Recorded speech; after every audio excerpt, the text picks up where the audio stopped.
Man, all right. All right. Trying this on a new interface here, so please don't hold this against me. But let me just go ahead and get this link out here, tweet it out.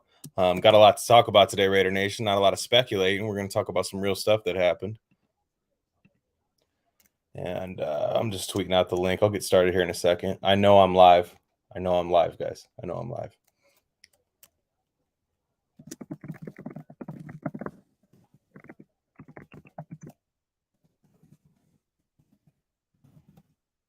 It's good to watch your opponents lose. It's nothing better. That's The Raiders haven't won anything in a while, but watching your opponents lose, it's like 45% of a win, which still feels really good.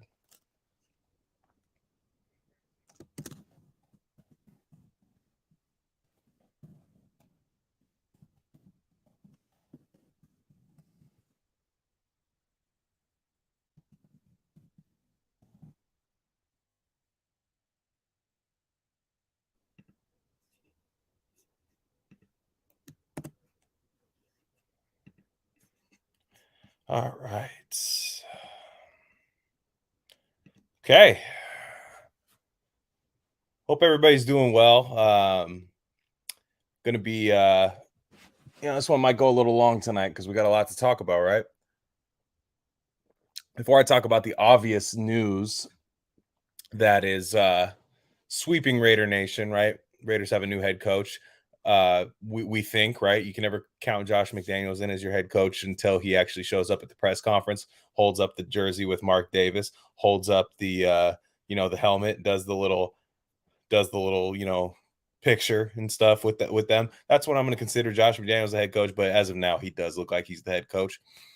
So and you guys can hear me, right? I just want to make sure everybody's good on here. I'm using a different thing. I'm using StreamYard instead of just regular old Zoom. You guys can hear me. Just put in the chat if you guys can hear me. Thumbs up, whatever. Nonetheless, we are, as Raider fans, right? We have not watched a lot of winning. Okay, wonderful. You guys can hear me. Thank you, Dylan. We are not used to winning as a franchise. If you're my age, I'm 31 years old. 31 years old, grown man. An old head at this time. And if the Raiders haven't really given us a whole lot to be excited about, but one thing that's always great is watching your enemies lose, right? Whether it's politics, right? You see politics, watching your enemies suffer, people that you can't stand. If you're a Democrat, you watch the Republicans take an L. It's fantastic. If you're a Republican, you watch the Democrats take an L. It's fantastic. But when you're a Raider fan, we haven't got a win in a while. Watching the Chiefs lose today to Joe Burrow, fantastic comeback by the Bengals. Joe Burrow, for second-year quarterback, coming off an ACL, taking his team to the Super Bowl. Was he doing it by himself? Absolutely not. He's got Randy Moss Jr. as his wide receiver. It's like a Randy Moss and Calvin Johnson hybrid in Jamar Chase. He's got a good tight end who he lost today, unfortunately. But he's got two other great receivers, good running back. Doesn't have a damn of an offensive line. Doesn't even have just even the slightest bit of an offensive line. However, he does like to hold on to the ball, create his own misery sometimes. But watching your enemies lose is fantastic. The Raiders watch the Chiefs lose, watching Mahomes throw interceptions to defensive linemen, watching him fumble, just dancing around in the pocket. When the Mahomes magic doesn't end up in a good play, it's sometimes very comical. Mr. Magoo, Benny Hill type, Ringling Brothers type stuff. It looks very funny. And I know not all Raider fans understand this concept, but if you are a Bay Area fan, if you are an Oakland Raiders fan, like when became a fan when they were in Oakland Raiders and you're from the Bay Area, I'm not far away I live in the heart of Niner country. Let me say that much.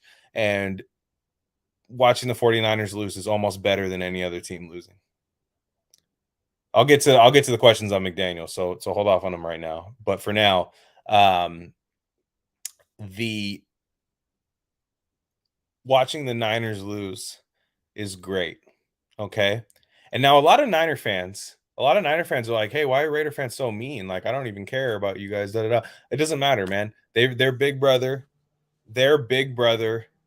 We're little brother in a sense, right? I don't view us as siblings, but you have some friends, right? You have some friends who are absolutely great friends, right? Where you're just like, this is my best friend. I love this guy. He's fantastic. He's the best, but he's a Niner fan, right? So you want the best for your friend, right? You want your friend to be married to a nice person. You want your friend to, have a nice family, have a good life, but you want his sports team to suffer and you want them to take horrible L's and in comical fashion, like Jimmy G twisting around, falling, and flipping the ball right to a linebacker to lose the game after already giving Jalen Ramsey a damn near a pick six and missing that. You want that to happen. You want to laugh at him. It's a coworker rivalry between Raiders and Niners. You want to laugh at your Niner fan coworkers, right? You want to be like, hey, that sucks for you. And then they're like, Raiders don't do damn thing. Raiders don't win anything. Shut up. You're obsessed with us. Nah, sorry, Cope. My bad. You lost. Get over it. You love that. You love that.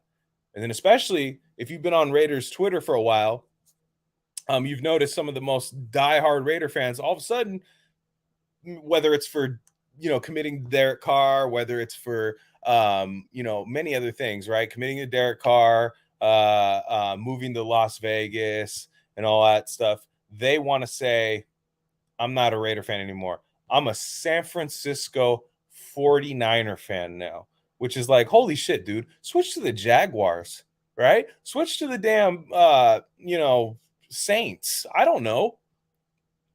You switch to the Bay Area rival? And some of these guys are from the Bay too, right? Like from the Bay, switching to the Niners, right? But here's the thing: do they give up? Do they give up on the Raiders? Do they just stop talking to the Raiders? No, right? It's like a breakup, right? When you move on. Normal people during a breakup, they move on. They try to meet somebody new. They do these type of things. No. I'm gonna watch every single Raider game, and I'm gonna live tweet the plays and talk about how much I hate the Raiders and how much better this new team that I found, is good and how good they are, right? But you know what? To be fair, I don't know if Niner Nation or whatever Niner Empire, Niner, Polycule, Niner, I don't, whatever it is. It smells crazy in there, whatever group they got going on. But whatever that is, I don't know if they want you because you're bringing some losing over to them because I just watched the Niners choke in a game. So sorry about that. Nonetheless, you can tell I'm salty. I grew up in the Bay Area. Relish in the Niners misery. It's fine. I want the same from Niner fans to do the Raiders. I want the exact same thing to happen. I'm Silky Johnson in the famous Chappelle Show skit. One of his quotes said, "I hate you, I hate you, I hate you, and I want everything in bad that happens in life to happen to you and only you." That's the same thing. That's the way I feel about them. Sorry about it. It's sports. It's why we love sports. So that's it. Okay, right? Raider business now. Glenn, why don't you talk about your own team? Stop talking about the Niners. Stop talking about this team that I started liking a year ago instead of the Raiders. Glenn, talk about them. I like when you get all sad and talk about how bad the Raiders are. That's entertaining. Sorry, your team lost. So, nonetheless, Raiders made a huge splash in the coaching hire today, and I want to break down the psychology of this because I think a lot of fans. Did anybody coming in? The Raiders hired Josh McDaniels and Dave Ziegler, right? Josh McDaniels is head coach of the Raiders now. He has to show up to the press conference for me to actually believe that. I'm sorry. Right? The Colts thing, it's not nothing. Sounds like he wants to be the coach of the Raiders. Sounds like he's been gathering a staff to make a return to coaching. It sounds like he handpicked his next team, right? Sounds like a mutual agreement between him and Mark Davis to, hey, maybe you come coach my team. But I'm just saying, I got to see him at the press conference. I got to see him put on the sick Raider visor. We got another visor guy now. I got to see him do all that stuff for me to decide, all right, there we go. But for now, we're going to pretend that Josh McDaniels is the head coach and that Dave Ziegler is the GM. Now, Dave Ziegler is interesting because that was when I saw that the Raiders were pivoting from the Jim Harbaugh. I mean, were they ever in on Harbaugh? We might not know. That might come out in a little bit, but were they ever in on Harbaugh? I don't know. I'm not anti-visor. I see you. I'm not anti-visor. We have another visor guy. I have a full head of hair. I have like long hair with the visor. I'll tell you this. I will tell you this. I'm gonna make a promise. I said I would cut my hair if the Raiders made the playoffs. I did. You notice it's noticeably shorter. Um, if the Raiders win their first, let me see what a good bet would be. If the Raiders win their, if they're like 4-2 after the first 6 weeks, I will wear a Raider visor, right? Like I'll wear it on. It's gonna look funny. It's gonna look awful. It's not my look, but I will do it. Maybe I'll go upside down, Malibu's Most Wanted style, something like that. Beer I'm drinking. Thank you for asking. This is a revision. They're out of Reno, Nevada. Disco Ninja Hazy IPA. Really enjoying it. So Josh McDaniels, right? Let's get to Josh McDaniels. Raider fans, we were all kind of thinking that Harbaugh, especially some of us might be talking to people who might know a thing or two about the Raiders, might know somebody in there. A lot of people were saying Harbaugh was a done deal. Harbaugh's our guy. They're keying in on Harbaugh. And it made sense, right? Martin Davis wanted to make a splash. I think Martin Davis wanted to make a huge, huge splash. And he still did, right? But we kind of thought it was going to be Harbaugh.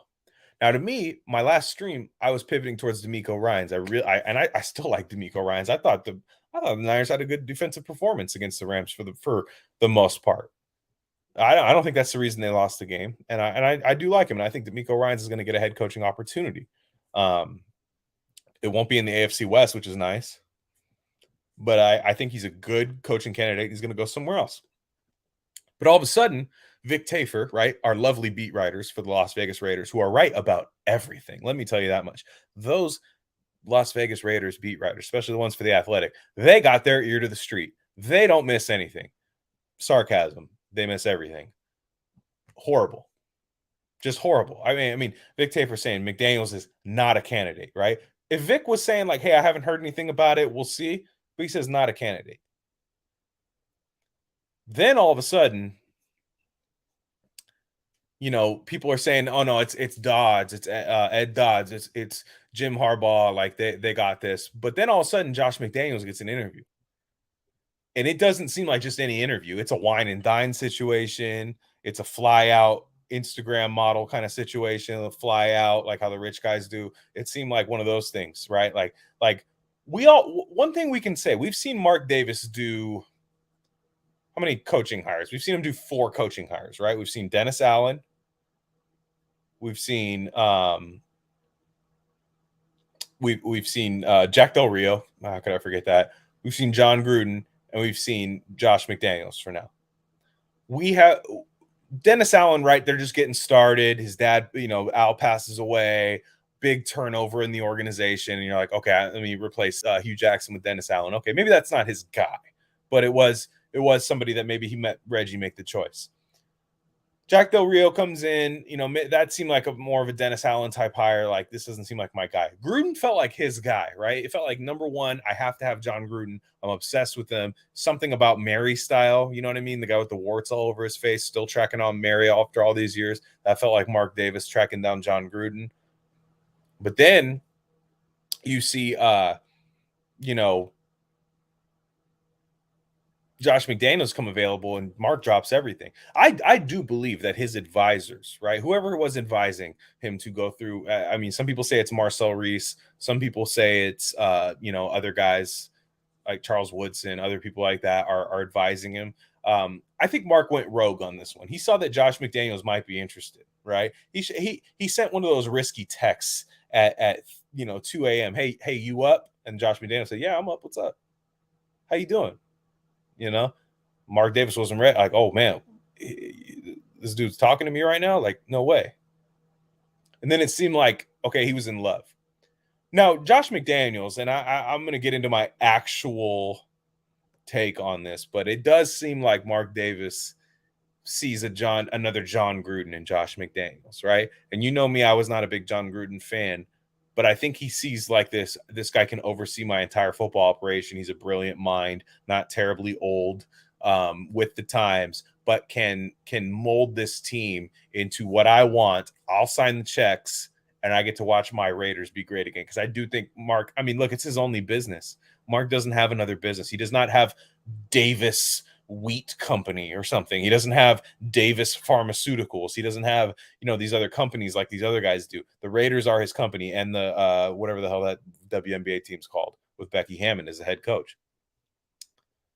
And I think he got obsessed with Josh McDaniels. And one thing we know is when Mark gets obsessed with a guy, he seals the deal. I think we can confirm that now, right? He sealed the deal with Josh McDaniels. He gets it done. Now, does he get obsessed with the right people? That remains to be seen.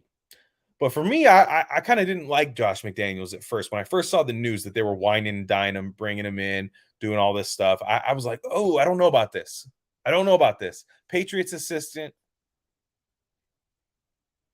flaked on the Colts, immature with the Broncos. His first run around wasn't successful, cheated, right? I'll get to that later. A lot of people, I was kind of like, man, I don't know. I don't know about this. This doesn't feel right. This feels like a lazy hire. This feels like, hey, I think that we have a great team. We just need the Patriots coaching staff because I love Bill Belichick. Anybody who comes from his coaching tree is going to become Bill Belichick. It's the classic bad team move. The Lions did it. The Dolphins did it. The Texans did it. A lot of teams did it, right? It's the shortcut. It's when you take a shortcut instead of building an actual team. Now, I'm not mad at this hire. That's not my actual take. But in my head, that's where I'm at. This is probably about 3 or 4 days ago. I'm like, God, why is it McDaniels? What are we doing here? I talked to some of my friends who are scheme guys, right? Marcus Johnson, other people like that. And they go, hey, say what you will about McDaniels' maturity and all that, how he may be tough to work with. He may be kind of a dick and stuff like that. The man can call plays. And the numbers back that up. They're great in the red zone, Patriots, with a rookie quarterback in Mac Jones, a rookie kind of immobile quarterback. He can run a little bit, but not. He's not Lamar Jackson. He's not a guy that's going to create outside of structure, right? The play calls matter with Mac Jones. So that's nice. Now, I think like a lot of Raider fans, I got obsessed with Ed Dodds. Ed Dodds, man, this guy might be the best scout in football. Like, oh my gosh. What did I want as a GM? I said it on many streams. I want the best scout in football, and I give him the job because I care about the draft more than anything else. So I was kind of like, oh, are they moving away from Dodds? And then I realized, okay, Mark's going to make the concession. Mark Davis is going to make the concession that if he wants McDaniels, he will allow McDaniels to pick the GM, right? Which I get it. You want to be comfortable. You want to be comfortable with your choice. You want everybody to like each other. But I was like, ooh, man, why don't you just say you want Ed Dodds in there? But it's Dave Ziegler. Now, Dave Ziegler, that one is interesting because I wasn't big on the name. I looked at the guy. He doesn't look like an alpha. I'm a big alpha beta kind of guy. He doesn't look like it. But his track record speaks for itself. It's not bad. I'm looking at the Patriot. Again, free agency's fine. I like free agency. It's a good time to build good role players on your team. But I think you got to get your stars in the draft. I think all the best teams do it. I think you got to get your stars in the draft. I say this, but the Rams are going to the Super Bowl, and they don't have a lot of homegrown talent. Still have Aaron Donald, right? That was a drafted player. But Ziegler was there for a draft this year that I rather liked. It was a good value draft. And they drafted let me pull it up here. Let's see. I'm looking at their draft class right now. They get Mac Jones at 15. They sit back, they're patient, and they get their guy. All right. And I thought it was one of the better quarterback picks of the draft. Right? Niners trade up a bunch of picks to go get Trey Lance, and they don't even play him but 2-3 games out of the year this year. They trade a bunch of picks, still end up losing in a playoff run with Jimmy Garoppolo. They've already wasted year one of Trey Lance's contract.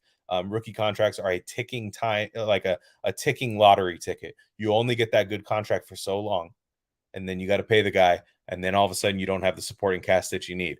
So that happens. Zach Wilson, Jets are a tire fire, remains to be seen. I'm not a huge fan. Trevor Lawrence, bad team right now, showed some promise. Did the Raiders a favor, week 18, beat the Colts. At the time, that was really, really clutch. That looks like it's going to be okay. But that class is not looking great. But Mac Jones had a 10-6, 10-7 wild card team in the playoffs. Looked really good for most of the year. Ziegler sits at 15, doesn't make all these wild trades, sits there, gets the guy for his team, and is he pulling the trigger here? We don't know. But a lot of Patriots fans, if you look at their forums, the people who are super plugged into the Patriots, they're really sad that Ziegler's not there anymore because the Patriots were not drafting super well, for the past like 5-6 years, and they weren't doing a good job of replacing outgoing talent. And now that you lose Brady, they weren't able to cover that stuff up. And I think they're a little sad that they're losing Ziegler. So round 2, this is one of my favorite picks at 38. I was not super high on Christian Barmore for the Raiders to pick him, where they ended up picking Alex Leatherwood. Probably was a better pick, to be quite honest, but we'll see. But they ended up waiting till the second round, pick 38, Christian Barmore, right? That's great value. That's a great value pick. Ronnie Perkins was somebody that I liked. I'm not sure how he did this year, but I really liked Ronnie Perkins coming out of the draft. That's your round 3 pick. Ramondre Stevenson. Ramondre Stevenson got valuable carries for this team. Absolute bowling ball, 4th round pick. That's fantastic. They end up getting some special teams guys later in the draft, some linemen that they like, that they think can develop into something. That's a really, really, really good draft. Here's the thing with Dave Ziegler that I think is very interesting, and I think it's very crazy why he accepted this job with the Raiders. Mark Davis, right? Mark Davis is. Do we think Mark Davis has money, right? Like that was around the time the Raiders moved, people were like, Mark Davis is broke, right? He doesn't have any money. I'll tell you what I believe objectively. I think amongst owners, he doesn't have a lot of money, right? And that's because he doesn't have another business, right? Let's look at where Dave Ziegler came from. He came from the Patriots. Robert Kraft, Kraft. You could probably got some products of his in the kitchen. You know what I'm saying? He probably got that guy's got cash. He's got money. He's not drawing from the attendance stadium fund to pay players, right? He's drawing from some damn Kraft Nabisco money, old money, crazy money that you couldn't even spend if you wanted to in 12 lifetimes. He's got that kind of stuff to pay these players up front. What the Patriots did to lower their cap hit was front load these contracts with cash. They say, you know what? I'm going to give you $20 million cash, and then your cap hit's only $6 million, right? For some of these guys. I'm not sure exactly what players they did that for. I don't have that in front of me right now, but I know that they did it. The Raiders haven't been doing that, right? They have not been front loading these deals. They did with Reggie McKenzie, which was interesting. Mark Davis was still there, and it did put them in better spots. But with the Colton Miller contract, that's not what they did. And then we don't know what's going to happen now. But right now you have Hunter Renfrow coming up on an extension. I think that gets done this offseason. And then Max Crosby, I think both those guys are hopefully going to end up getting paid. But that gets done. And it's going to be interesting to see if Dave Ziegler can get Mark Davis to put the cash up front to lower the cap hit, because the Raiders do need more talent. They need to add more talent almost everywhere on the team. They're not missing anything glaringly, but they are missing some things. They could use a little bit of just a talent infusion all around, just like a little garnish on a dish that really separates it from something that you cook at home. They need that on this team.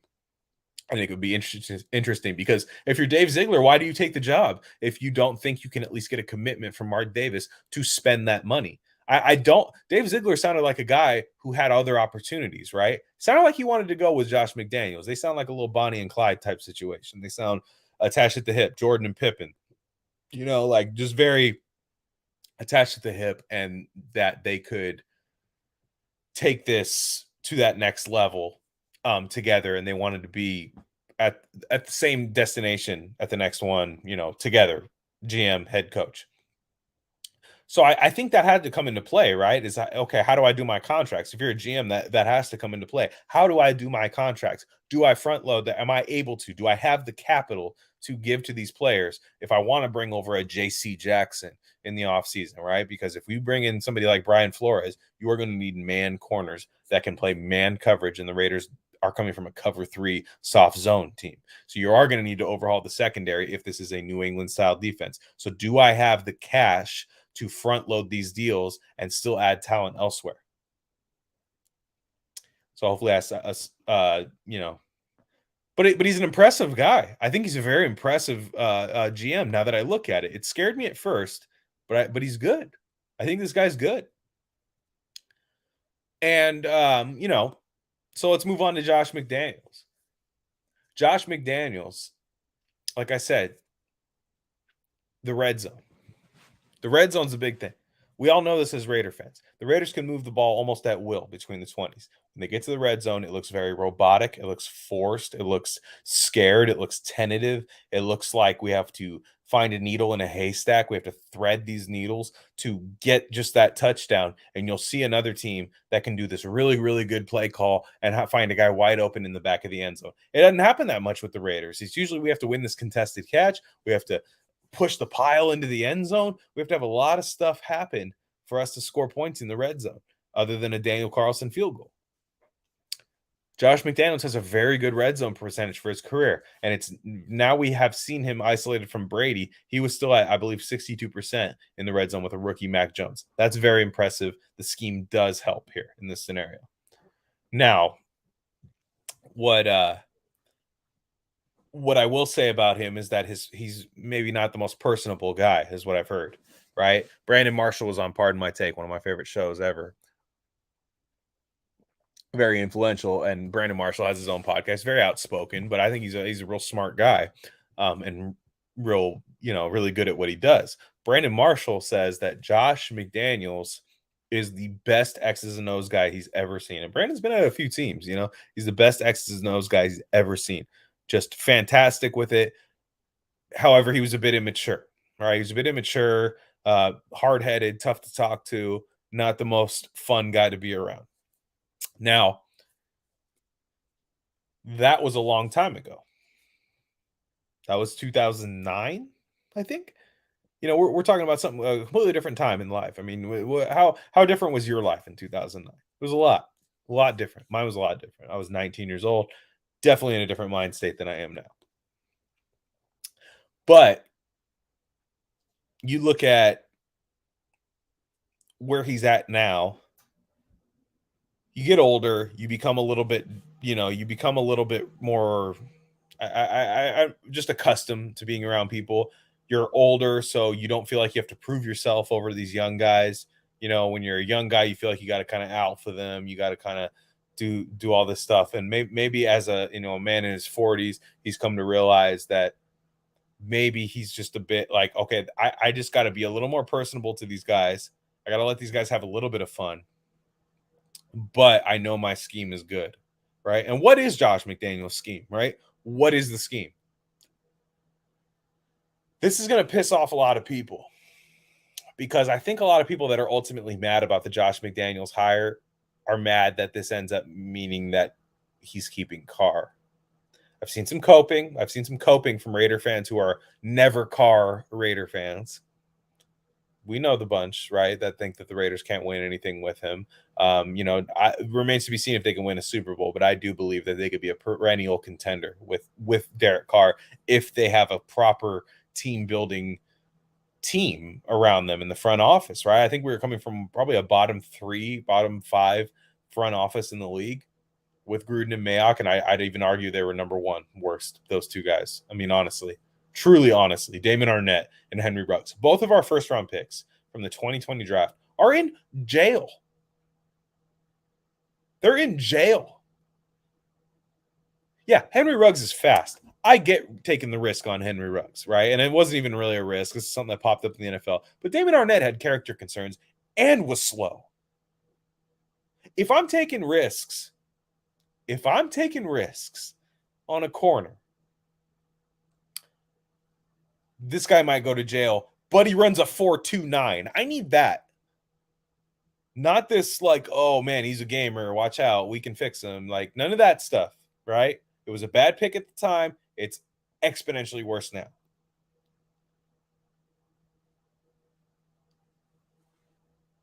So I've always believed that Derek Carr could win with a competent front office. He's shown that in close games, he's able to get the Raiders at least in field goal range to win the game.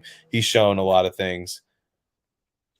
to at least say that he could win a close football game. I understand. Look, the playoff game against the Bengals, oh, it's a bad interception to lose the game, right? I didn't think it was the best play call, but I'm going to put that on Carr. Sure, sure. But I think this Josh McDaniels thing was Mark Davis deciding that Derek Carr, he believes Derek Carr can be great. Because let's not forget, there was a Jason La Canfora article in 2014 that he was damn near saying that he was almost forcing the Raiders to draft Carr. Mark Davis, I'm referring to. And Carr has been the guy who survived every coaching change. He survived 4 coaching changes, right? Pretty much as long as Mark Davis has been here, for the most part, Derek Carr has been here, right?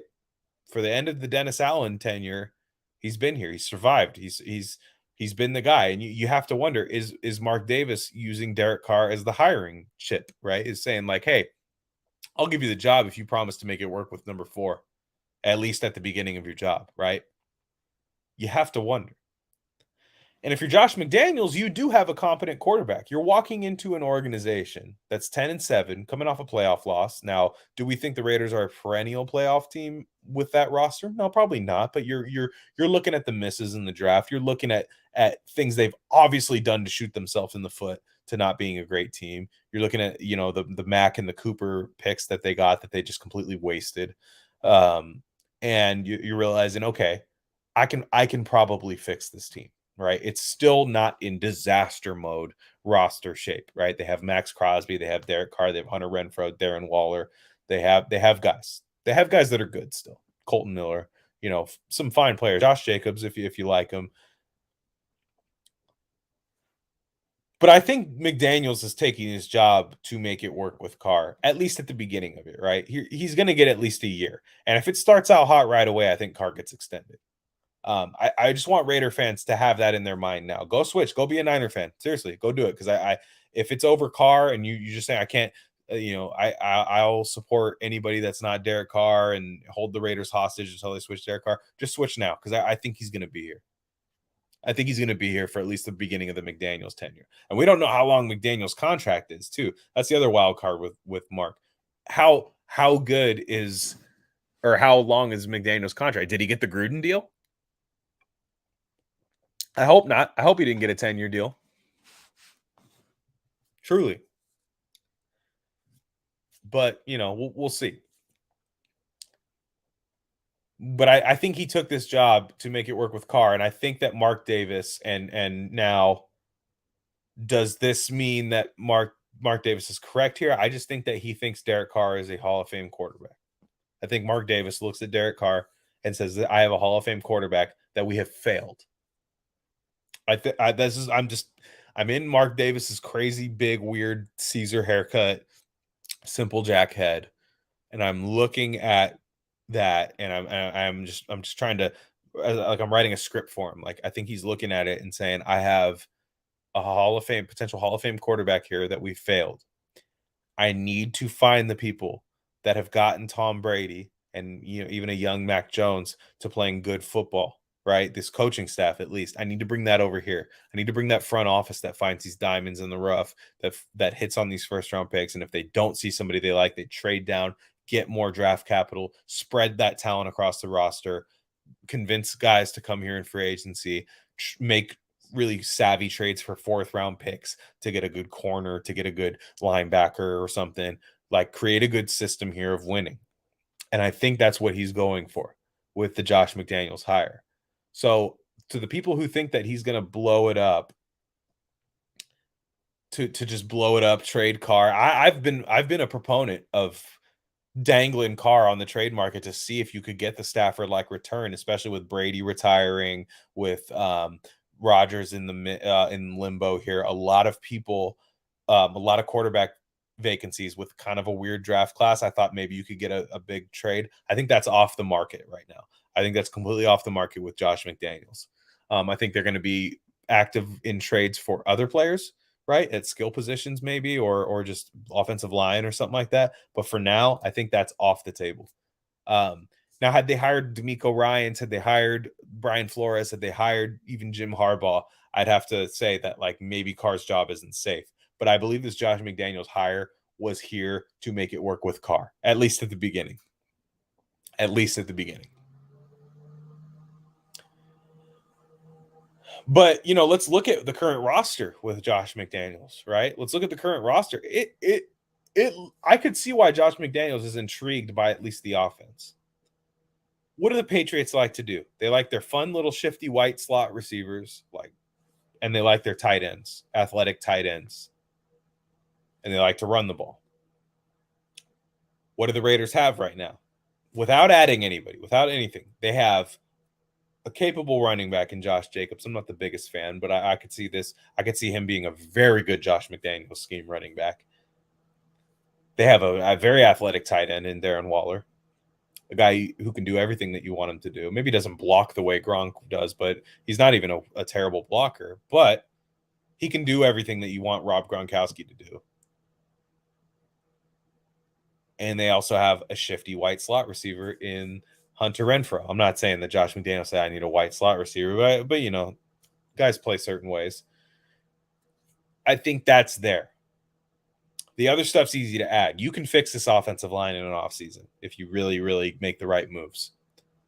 You can add skill players. I believe this is one of the more loaded wide receiver classes. Actually, the last 3 have been great. I think that's just going to be a theme with wide receiver classes from now on, is that you're going to see just loaded wide receiver classes. Colleges are going 3-4 wide receiver sets. You are seeing constant young wide receivers, high impact early. Even Brandon Ayuk, who was in the doghouse, absolute doghouse with Kyle Shanahan, is making big plays in big games.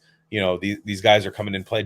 Justin Jefferson, you're seeing these guys come in play really well right away. So I think that if you're able to add that, maybe if your first round pick is a wide receiver like Jahan Dotson out of Penn State, or Jameson Williams, or somebody like that, whoever falls to you, Drake London, we don't know. The combine hasn't happened yet, but one of those guys falls to you at 21. You have Hunter Renfrow on maybe what would probably be a new contract, and then maybe some a value free agent like Christian Kirk, DJ Chark, somebody like that. All of a sudden you have a really nice offense. You get back to average on the offensive line. Do you need to be a dominant offensive line overnight? No, but they're really bad, bottom 5 in the league, I would say. And then if you get back to average, right, in the teens even, you then become exponentially better. And provided if Josh McDaniels can fix the Derek Carr red zone issues, we don't know if they can be fixed, but I've seen him do it with Mac Jones, guys that can't run, right? Guys that aren't necessarily going to be doing zone reads and things like that to kind of almost be a cheat codes in the red zone. I have seen him do that with these guys, and I've been a proponent that John Gruden calls the same 5 to 6 plays in the red zone. Greg Olsen, not much different. If we can get creative in the red zone, get the run game back, this is going to be a great offense next year. A great offense. Now, the leadership I still have questions with. Did Josh McDaniels learn from his first time as a head coach?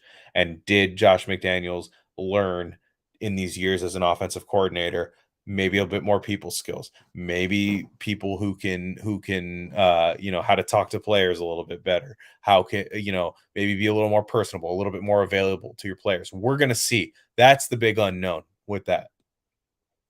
But I'm starting to warm up to this hire, and I'm getting a question from Dylan that says, do you think Carr had any say in McDaniels? No, but I think Carr was just in Mark Davis's mind, right? And I think Carr wanted Rich Bisaccia. I think a lot of players wanted Rich Bisaccia.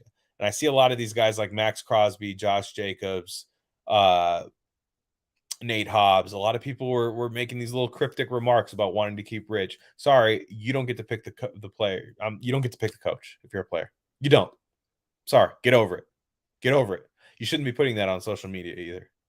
You should be in a group chat. There should be a Raider player group chat where they text each other, I don't like this, da-da-da-da. They get over it. They get over it after a while. This is a better hire. We sold high on Rich Bisaccia. We sold high. Did Rich Bisaccia get any head coaching interviews anywhere else? I didn't think so. Okay, thank you for your service, Rich. You came in, you took over this team, you got them to the playoffs. That's all we could have asked for.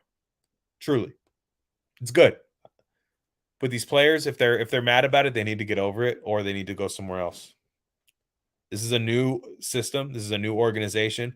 There is new blood at the helm. I think what's great about this right now, because a lot of people are scared from the Gruden era. Does Josh McDaniel, is he going to have too much power? Well, okay, I'll say this.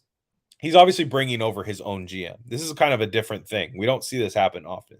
The coach GM tandem, where they were kind of a deal. It was like if you're picking a kickball team, right? Like where you're like, I pick you, I pick you, I pick you, I pick you. It was like, okay, I pick you too, right? Like these two guys, we go together. We're conjoined twins, you know? And sorry, I watched this weird David Cronenberg movie yesterday, so I'm thinking about it. It's called Dead Ringers, kind of a odd twin movie. So I was just thinking about it like that.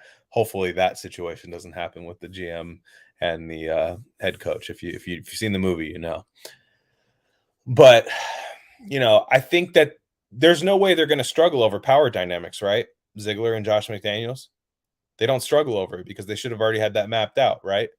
I don't think Josh McDaniels wants to be a GM. I think he is fully in on X's and O's. I think he is an X's and O's guy. And I think he's going to need to make strong hires at offensive coordinator, defensive coordinator to just increase that leadership bond. Some veterans at those age at that. And I'll get into those in a second. But Ziegler as long as Ziegler knows what he's doing in the draft and knows what he's doing in free agency with these contracts, I'm not as concerned about Josh McDaniels. You need leadership, you need identity, you need all that stuff. It's all important. I'm not saying it's not important, but man, I have seen the Raiders just come up short, just be bullied by teams because they just have more talent than them. They just have more talent. In that playoff game, you can point to any moment where the Raiders made a bad play. Raiders touched the ball at the 2-yard line when they should have let it go out of bounds. A lot of all these things that happened, Carr shouldn't have thrown the interception, bad play call, whatever. But honestly, like you're looking at Jamar Chase going against Brandon Faison, right? You're going like we should have more talent on this team. We've had plenty of opportunity to build it. And I think Dave Ziegler knows what he's talking about. I'll go out on a limb and start defending him now. So, there's that. I've been asked, what about coordinators?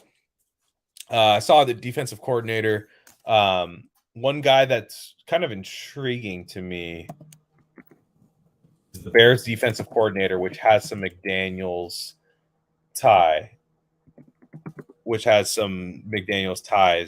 Sean Desai is his name. Younger guy, right? Younger guy, and did a really nice job with the Bears last year, I thought. And they had some injuries too, right? They had some injuries. They had some, his name is Sean Desai. And it's already been linked with McDaniels. A lot of people have been talking about that. Obviously, you have the other Patriots ties like Brian Flores, Gerard Mayo. But Desai, as pointed out in the comments by Dio, he does have the Fangio scheme, right? It's very much the Fangio scheme. It's the most popular scheme in the NFL. Everybody wants it right now. You have Brandon Staley running it, Vic Fangio himself running it, Sean McVay, Raheem Morris is running it, and Patrick Graham. We're seeing that. I'd love to see Patrick Graham. He's getting a lot of head coaching opportunities, but with the Giants bringing in a new staff, he might not feel comfortable there. I'd love to bring Patrick Graham over. I thought the New York Giants, as much as the Raiders botched that game, they were phenomenal game planning against the Raiders. If you watch the all 22 of that game, they were fantastic defensively. He does some really fun stuff on there. Now, do we have a James Bradbury? No, but you'd have to make a trade. You'd have to get a Stephon Gilmore. You'd have to get somebody big. But Patrick Graham's a really good suggestion in the comments by Dio. And I don't know if that's Ronnie James Dio or not. I'm pretty sure he's not with us anymore. But nonetheless, you're still welcome on the stream. Fantastic pick there. They're very confused. I want quarterbacks to look confused against the Raiders, right? You ever notice that? You watch these other games and they're like, sometimes quarterbacks look confused. And I want to see more of that, right? Gus Bradley's scheme, not confusing. It was all about winning your individual matchups up front and playing that soft zone and not giving up the big play. But you want to go get J.C. Jackson, Stephon Gilmore. They're going to need to be a little more cornerback dependent in whatever scheme they bring in. It's just my opinion in McDaniels, whether it's Fangio, whether it's Fangio's scheme or whether it's the Patrick Graham scheme. You're going to need to be a little more cornerback heavy. A lot of people are worried about the switch to the 3-4, but you do have to remember that defenses play their nickel package 70% or more nowadays, so that you're really not in base defense as much as it is. And I don't expect that number to be going down anytime soon. It's a passing league, especially the Raiders division. You're playing Justin Herbert, Patrick Mahomes, and whatever the hell the Denver Broncos pick up. You are in a passing league. So, Raider Nation, I just to, make a last couple points here. I think that I was a little bit. Oh, let me see this. Dark Ranger game says, which of the two ends would you switch to outside linebacker? That'll be interesting. I don't know what you do with Max Crosby, but again, we're talking about a base scheme, right? Which is why I'm a little bit more kind of like God, why am I forgetting his? I'm forgetting his name now, but Sean Desai for the Bears. I'm kind of liking that because I think it fits our scheme a little bit more. I think it fits a little bit better. I think that what I don't want is Max Crosby standing up, right? I don't want him standing up. I don't want him dropping into coverage. I don't want anything like that. Now, I do know that Brandon Staley runs that Fangio scheme, but still finds a way to keep Joey Bosa hand in the dirt, rushing the passer, right? So I do like that scheme. And I think whatever defensive coordinator comes in to take this job, you're going to have to already at least see a couple guys. Like you're not going to say like, hey, I'll take this job. I need to get rid of Max Crosby. I highly doubt anybody takes that job, right? To where you like, I need to get rid of the best player on the defense. You're going to probably try to work with that best player. I don't expect to see guys like Casey Hayward back, zone covers. I could see Nate Hobbs not being a big part of the thing, big part of the team next year because as BD Williams pointed out, slot corner in a Gus Bradley scheme is the easiest scheme to play slot corner in, and you only have a couple of responsibilities, the curl and the flat. Eventually you're going to need a solid man corner. I'm not sure that's Nate Hobbs. So I think they're going to have to go really hard on corners this year and really try to bring in some guys that fit that scheme that can be one-on-one with receivers because they want to win their one-on-one matchups in man and want to be able to rush the passer and stop the run.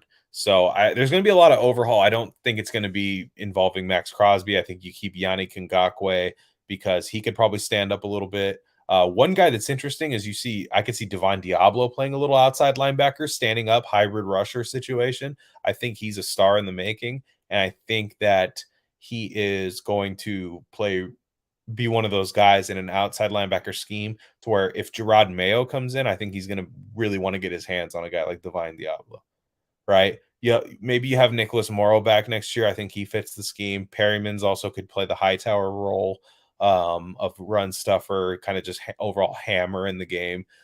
I think that could end up being there's a lot to work with. And then if you start playing more too high looks, especially in a Fangio scheme, Trayvon Merrick becomes a superstar, right? Provided hits the jugs machine, learns how to catch the ball in the offseason. Malcolm Kuntz, too, also. Thank you, Dylan, for pointing that out in the comments. Malcolm Kuntz, also another outside linebacker.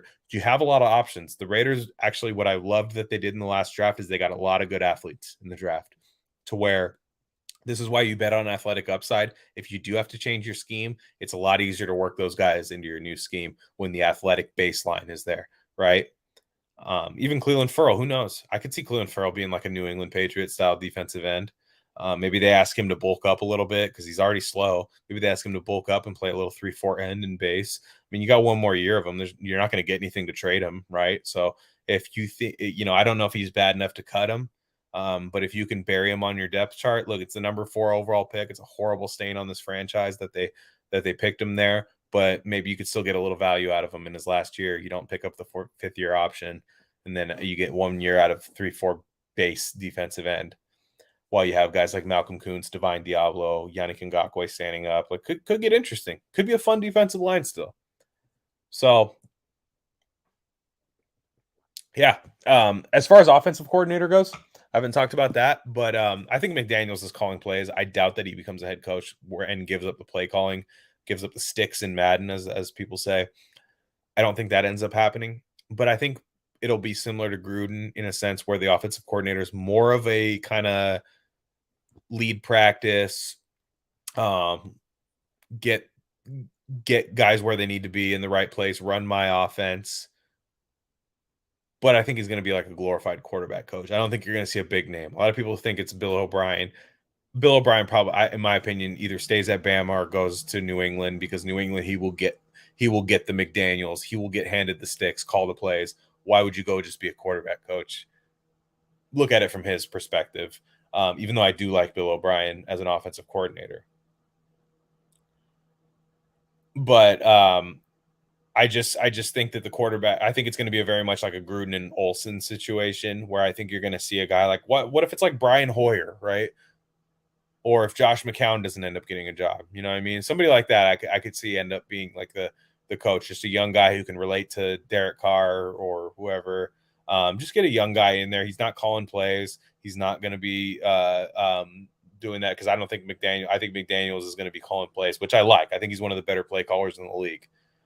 Patriots fans are mad about, or are laughing, I should say, at the Raiders for taking the bait on hiring McDaniels. And one thing you have to learn about Patriots fans is that they have a narrative, that they have two narratives. Tom Brady's the greatest quarterback of all time, and Bill Belichick's the best head coach of all time. Now, however correct or false that is, they have to always be pushing that narrative. So anytime somebody like McDaniels switches, they have to already say he's bad and was only good because of Belichick. Because if McDaniels is good, that doesn't make Belichick look better, right? If McDaniels is good elsewhere. And a lot of people are mad about the Josh McDaniels Patriots assistant thing. I'll admit I was one of them. Patriots assistants, they're never good. Almost like 95% of the Patriots assistants that get head coaching jobs are defensive guys, right? The two I can think of are Josh McDaniels and Bill O'Brien. Now, what is Bill O'Brien? He's kind of a joke now, right? Bill O'Brien was like, oh, he was a terrible head coach. He had the Texans in the playoffs more often than not, right? Now, Bill O'Brien, the GM, was horrible. And Josh McDaniels is not the GM of the Raiders as we know it. But, you know, these are the two offensive guys. Bill O'Brien had the Texans in the playoffs, right? Charlie Weiss, thank you. Yeah, he did go to the Browns. Was he the head coach of the Browns, though? I don't think he was the head coach. I thought that was after Notre Dame where he went. I don't think he was the head coach of the Browns. I'm talking about Patriots assistants that went to head coaching jobs. If he was the head coach of the Browns, I apologize. I actually don't remember that. But if that's the case. But yeah, Charlie Weiss, I'm a Notre Dame fan. That was one of the worst college hires ever, was Charlie Weiss at Notre Dame. Oh, that big fat fuck. But yeah, that's fair. Okay. So that's fair. You have there was, let's see, Charlie Weiss.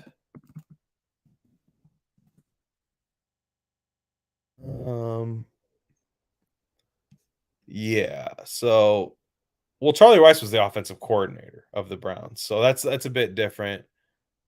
And yeah, I'm just talking about guys who got the actual job as a head coach, right? Most of them end up being defensive guys. McDaniels was the one that Belichick kept for the longest time, right? And I feel like if Belichick lets you leave relatively early, Brian Flores, Matt Patricia, Joe Judge, guys like that, typically he doesn't think that highly of you on your own. And eventually you'll come back, you'll come crawling back, take a job with him, come win another Super Bowl with me. Boom, boom, boom. Feedback loop. The cycle continues. Everyone's depressed watching the Patriots win. Now, with McDaniels, what we have is a solid offensive system for the next few years, right? We have that. Now, with D'Amico Ryans, and I pointed it out, I love D'Amico Ryans. I think he's a fantastic defensive mind. I really wanted him to be the head coach of the Raiders, but you run the risk of losing your offensive coordinator every year, right? If they're good. If they're good, they get hired fast. They're all automatically a head coaching candidate, right? And if they're, and you don't have that baseline of your head coach staying there, keeping your scheme together. We have that with the Raiders now. So if the Raiders end up losing their defensive coordinator, they can always replace a guy from another coaching tree. That ends up happening. And yes, that's a good point. Belichick speaks really highly of McDaniels. How could you not? You won that much with a guy for that long. And yeah, how could you not? Brady the same way. I mean, you know, and McDaniel's scheme is very different. I can already see fans getting mad about it, that it's very conservative, it's very lateral. But the Raiders are going to need to get some yak guys in there. You need guys that can get yards after the catch, that can run. It's a short passing system that relies on running the ball well, play action, hitting guys in the flats. I think that's really good for Derek Carr because I'm not a fan of throw the ball downfield Brett Favre Carr. That usually ends up in sack fumbles and turnovers and some big plays. But he can throw the deep ball, but I kind of like treating Derek Carr like Tom Brady in a sense that he's not Tom Brady, but I like running the same offense as him, where safe throws, scheme guys open. Derek Carr is going to make a good, accurate read early in the read. That's what he does. And run the ball well, fix the offensive line. So that's all I got tonight, guys. Did about an hour. That was really good. You know, if you like if you like this YouTube channel, please subscribe. It's fun. Talk a lot of sports here. All your Raider stuff's going to be here, but I do talk about other sports on here. My name's Glen Rockney. You can follow me on Twitter at Glen Rockney. Yeah, Raider Nation. We watched our opponents lose tonight. We watched our rivals lose today, and we got a new head coach and GM. Exciting times. I'm a big team building guy. I think you win. I do believe that you win a lot in the offseason. I believe that off seasons can win championships because of the draft, right? Win the draft, you win games. That's how it works, right? Even if you don't have the best coach, even if Josh McDaniels is not great, if you draft good players, you could eventually fire Josh McDaniels and get the right coach in. You have to have that baseline of talent. Make the job attractive. I believe the Raiders did a decent enough job to make this job attractive to Josh McDaniels, but they should always be cycling talent in and out of this organization. Let's stop being a cesspool of bad talent. Let's go win. Patriots are in control. And also cheating, right? Josh McDaniels, he's a cheater. He's a cheater. I don't like cheating. You're a Raider fan. Get over it. We put damn Stickum on our hands. We catch the ball, right? Who cares if they brought technology into it, right? They film practices and all that stuff. I'm trying to get back to cheating. That's all I'm saying. Let's cheat. Let's get an edge. Al Davis likes that shit. Stop pretending he doesn't. Okay. They would wear casts too long. Gene Upshaw, Art Shell, Jim Otto would wear casts and just hit you in the side of the head. My arm's been healed for 4 weeks. Just win, baby. Love you guys, Raider Nation.